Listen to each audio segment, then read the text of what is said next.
Donald Trump, kalaupun tidak jadi presiden, maka dia adalah pembocor kedustaan besar perilaku globalis cabai dalam jangka panjang ke depannya yang memungkinkan membuatnya akan dieksekusi mati seperti khayalan dalam The Simpsons. Yang terbaru, dia dan timnya lakukan adalah dibocorkannya informasi bahwa ada dana 50 juta dolar yang diberikan oleh Bill Gates kepada WHO untuk menyatakan bahwa COVID adalah pandemik. Bagi globalis sangat penting untuk membuat dunia panik, dan siapa lembaga yang tertinggi yang bisa membuat dunia panik dengan cepat? Ya benar, WHO. Ketakutan yang diciptakan dengan pernyataan WHO ini kemudian kita tahu semua di media mainstream mulai mengikutinya karena media mainstream sudah dikuasai globalis. Media mainstream dunia mulai melancarkan propaganda menakutkan berikutnya dan beruntun akan bahaya COVID-19.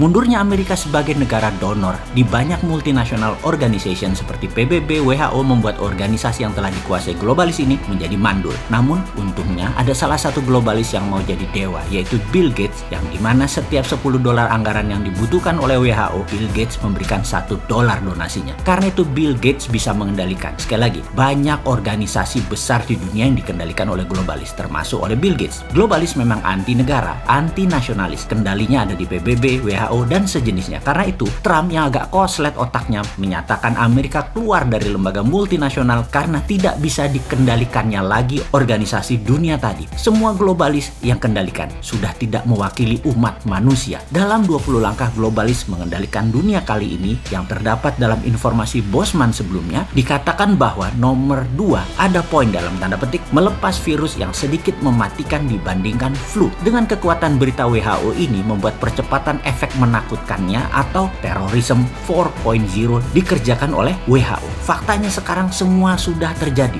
Dunia mau di-reset, dunia mau digeser pengendaliannya. Manusia dibuat dehumanize, tidak manusiawi lagi. Dibuat tidak berinteraksi, dibuat miskin, dibuat banyak pengangguran, diubah cara hidupnya, diubah cara pikirnya. Semua sesuai maunya globalis. Seluruh manusia harus menggunakan toolnya globalis. Seperti software, sosmed, payment system, database manusia disatukan, diawasi, bahkan uang nanti semua punya globalis. Jadi ke depan apa sih sebenarnya untuk bernegara agar Indonesia ini berdaulat, tidak dijajah asing dan tidak dijajah globalis? Sebenarnya sudah banyak informasi yang kita berikan dalam serial 500 video di awal dan dalam 1,5 tahun belakangan ini. Namun ya ada baiknya kita ingatkan sekali lagi. Awal-awal cerita cara cerdas bernegara ini kita sudah ingatkan bahwa ketika Perang Dunia Ketiga terjadi, maka paling ditakuti adalah pada saat perangnya menggunakan battle space. Bukan lagi battleground atau perang di darat, tapi perang di udara. Kita tahu Amerika dan Tiongkok punya armada ke-6, armada perang angkasa, yaitu Space Army. Di Indonesia saat ini hanya punya 3 angkatan perang. Amerika punya 2 lagi selain Navy, Laut, Air Force, Udara atau Army Darat, yaitu mereka punya Marine dan Coast Guard. Ditambah sekarang punya angkatan perang ke-6 yaitu Space Army. Karena itu Tiongkok juga punya 6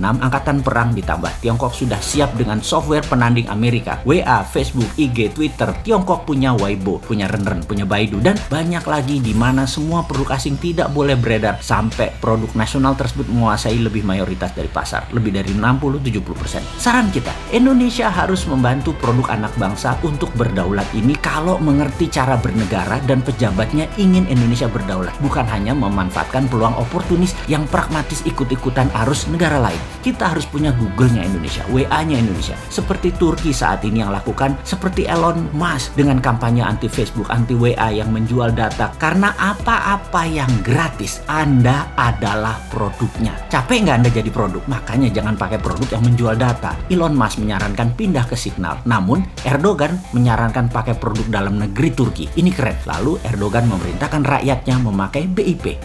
Indonesia bagaimana? Pemerintah sarankan rakyatnya pakai dinaran misalnya sebagai payout system yang di-endorse pemerintah. Salah, nggak jualan produk sendiri. Maaf, jangan. Kita fokus ke lainnya saja. Oke, pemerintah lakukan seperti apa yang Tiongkok lakukan, seperti list di bawah ini. Baidu, Google-nya Cina. Alibaba, Amazon-nya Cina. Didi Sucing, Uber-nya Cina. Baike, Wikipedia-nya Cina. Niche, Instagram-nya Cina. Weibo, Twitter-nya Cina. Renren, FB-nya Cina. WeChat, WA-nya Cina. Youku, YouTube-nya Cina. QQ adalah Gmail-nya Cina. Sahabat muda, melihat hal ini ke depan, mari kita bangun platform digital itu semua, dan kali ini kita meminta pemerintah ikut turun tangan. Tiru apa yang Tiongkok lakukan untuk negaranya, yaitu protek kepentingan nasional. Setelah kita membangun ratusan platform tadi, maka pemerintah dengan gagah berani harus melakukan apa yang sebuah negara revolusioner berani lakukan. Seperti Tiongkok, seperti Turki. Uber tidak boleh masuk Cina sampai Didi Sucing menguasai lebih dari 70% pasar, Alibaba menguasai lebih dari 70% pasar, baru Amazon boleh masuk.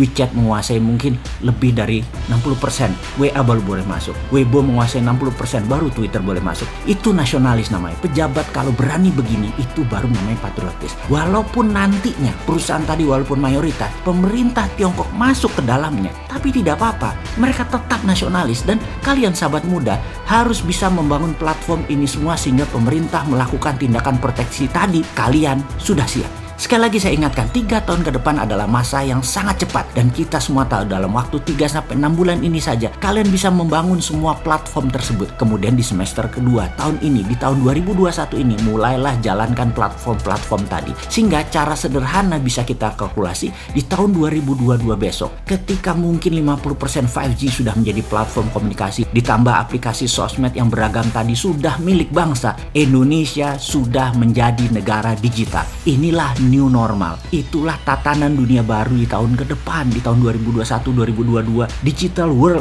dunia digital. Kita siap dengan digital ekonomi kita, dengan digital livingnya sekaligus. Tinggal satu langkah lagi. Bagi kalian generasi milenial dan generasi Z, di tahun 2023 mulailah bersiap-siap masuk era baru, yaitu digital politik. Disinilah saya pribadi dan beberapa sahabat saya yang usia udah di atas 50-an ingin menitipkan pesan. Wahai kalian, ambil alih dengan elegan semua hal digital mulai saat ini hingga seterusnya. Pastikan pemimpin bangsa ini ke depan usianya muda dan di tahun 2024 nanti adalah mereka yang new mind, yang mendukung kedaulatan digital nasional.